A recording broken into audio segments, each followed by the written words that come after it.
আনন্দের বিষয়, ভালোই তো কাটবে। প্রথম পূজা ওর, আজকের প্ল্যান হচ্ছে এই তো প্রথম আসলাম ভবানী মন্দিরে, এরপরে কলাবাগানে যাব, তারপরে নিজেদের এলাকার গুলা। এই যে সবার সাথে ঘুরে বেড়ানো, তারপরে বিকালে হচ্ছে বন্ধুদের সাথে ঘুরতে যাব। এই পুরো পুজোটাই তো স্পেশাল, সবসময় পরিবারদের বন্ধু বান্ধবদের সাথে কাটানো যায়। সবাই যাতে শান্তিতে থাকতে পারে, সবাই যাতে মিলেমিশে থাকতে পারে।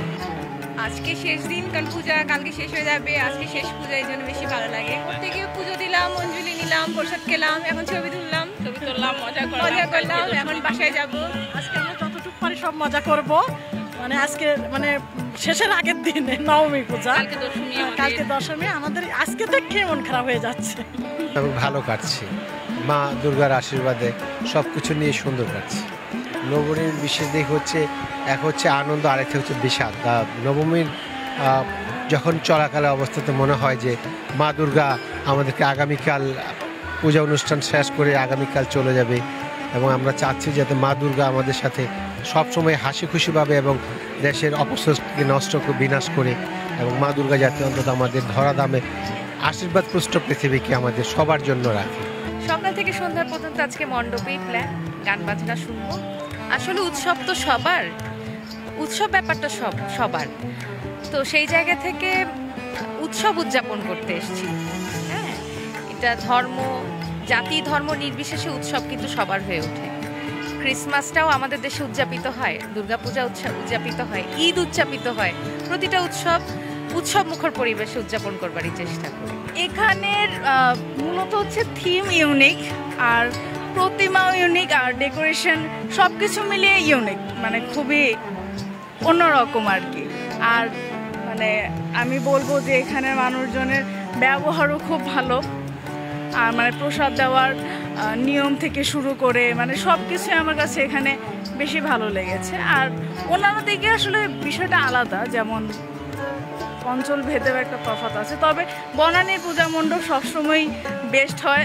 ওনারা এক এক সময় এক একটা থিম করে, আমার খুব ভালো লাগে আসলে। আজকে আনন্দের উৎসব না, আজকে হলো ভক্তদের মানব জীবনে সনাতন ধর্মীয় প্রত্যেকটা লোকেরই মানে মন খুব খারাপ, যেহেতু মা 3 দিন ধরে আসছেন। আজকে সপ্তমী নবমী, আজকে শেষ দিন। মা আগামীকাল সকালে উনি আবার ইন্দ্রপুরীতে চলে যাবেন, স্বস্থানে চলে যাবেন, উনি আর মরতে থাকতেছেন না। এই জন্যই আমাদের মন অত্যন্ত খারাপ। তার মধ্যেও আজকে মায়ের 1600 বছর আমরা পূজা করি, যথা টাইমে পূজা অন্তে আমরা ভক্তরা সকল ভক্ত মিলে আমরা মায়ের চরণে পুষ্পাঞ্জলি দিই, এবং আগামী 1 বছরের জন্য মার কাছে আমরা কিছু প্রার্থনা করি, যাতে করে আমরা স্ত্রীপুত্র দ্বারা পরিবার সকলে সুখ শান্তিতে থাকতে পারি মর্তধামে, যাতে আমাদের কোনো অসুখ বিসুখ আপদ বিপদ দুর্ঘটনা কিছু আমাদের না দেন, এবং যাতে করে আমরা অতি সুন্দরভাবে মানে ধর্মবর্ণ নির্বিশেষে আমরা যেন সুখ শান্তিতে বসবাস করতে পারি, মা যেন আমাদের এই আশীর্বাদ দিয়ে দেন, সেটি আমরা মায়ের কাছে প্রার্থনা করি।